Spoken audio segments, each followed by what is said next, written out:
All right. Hey, my mentor, friend, and business partner, John Maxwell, says that leaders add value by serving others. So, that really got me thinking, what does that mean by adding value, serving others, right? So, I believe that there's three things that you need to be able to do before you can add value to other people. The first one, you really need to be able to value yourself. I really truly believe that. In order to serve people at the highest level, you've got to be able to value yourself. So, what does that mean? Well, that means knowing yourself, right? What are my strengths? What are my weaknesses? What do I love? What do I not love? Because you see, that helps you make some decisions. So, for example, over the years, I tell people when I talk about business building, when I first started my business, I was in this phase that I call, if you're going to pay me, I'll do whatever you want. Okay, that's not good. That's not a place where you can add the most value to people. But now, as I'm building my business, I'm realizing the value that I have really to bring to other people is about leadership, mindset, coaching, training, helping people to see systems, okay? When I talk about those things and I have a passion for that, I can add value to people. So you got to value yourself first. The second is just valuing people in general. So, would you say that you're more of a task-oriented person or a people-oriented person? Neither one is right or wrong.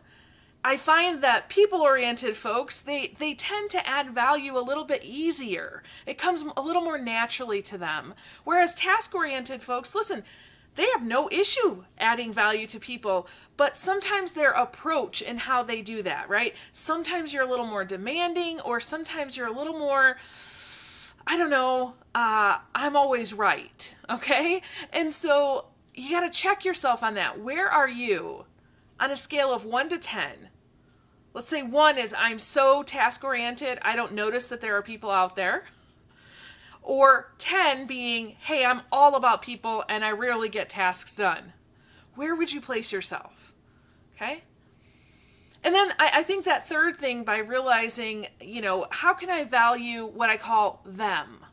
Okay? So the them is not people in general, but it's really looking at not only your clients and your customers and the people in your general sphere, but valuing people who you might not know. Okay? So I really feel like you've got to be able to do those three things before you can serve at a high level. Now, first-time leaders, they typically will jump into a job and think that this job is all about me getting results, right? Typically, first-time leaders are hired because they're able to get results in some area, and somebody recognizes that and says, oh, you'd be a great leader, right? And so that leader jumps into this new position and says, oh, yes, I'm just going to take what made me really good and made me stand out, and I'm going to apply to this new situation. Now, I did that. That was exactly how I did things when I got my very first leadership position. I was a school administrator, so it was actually a child care center. So we took it from 8 kids and 2 staff members to 25 staff members and 125 kids in about a year's time. Man, I thought it was my job to hire, to train, and to fire people. I thought it was my job to fill out reports. I thought it was my job to, figure out the financial situation, to do the scheduling, the billing, the programming, you name it. I thought that was my job. And you know what? It kind of was. But in reality, my first job was to add value to people. And I missed that. I didn't understand that. So if I had to do it all over again, somebody asked me this the other day, if you knew what you know now and you started over, I was like, oh my gosh, I can tell you exactly the path that I would take. And, part of this comes from not just walking my own leadership path, but being exposed to really excellent leaders throughout my time. And also walking through hundreds of leaders' journeys with them and really putting these, concepts into practice. So if I were to do it all over again, I would focus on one thing. I would focus on seeing their value. Now, this is something that I often share in my Empowered Leaders group, which is a group of leaders who are getting together to really learn and grow from each other. So I just want to share with you a few thoughts that I've talked with them about. So the first thing, in order to see their value, man, I would have more conversations about each one of my staff members' strengths, their passions, and their goals in life. I would want to know not just about their personal life, but why are you working here? How is this going to help you get to your ultimate goal? I want to know what lights you on fire. What do you think you're really good at? Maybe I might ask them about their weaknesses, but quite frankly, if I know their strengths, now I know where to put them. Okay?